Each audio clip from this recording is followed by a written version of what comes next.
This Temu Fishing Lures unboxing might look tempting, but I would not treat the main product photo as proof by itself. The search intent is simple. People want to know if this is worth buying or a cheap mistake. For this tools item, I would check 3 things before buying. First, whether the listing shows the real size and material. Second, whether buyer photos match the promise. And third, whether low-star reviews repeat the same complaint. The first red flag is that cheap tools need extra checks for motor strength, safety guards, and replacement. If the listing only has polished images and vague claims, I would wait or compare it against an Amazon listing with clearer reviews. My verdict is only if the price is genuinely cheap enough to justify the risk.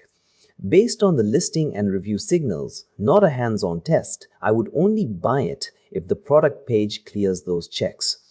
Comment your country and the next Temu product you want checked, and I will run the same buyer research filter before you waste money on it.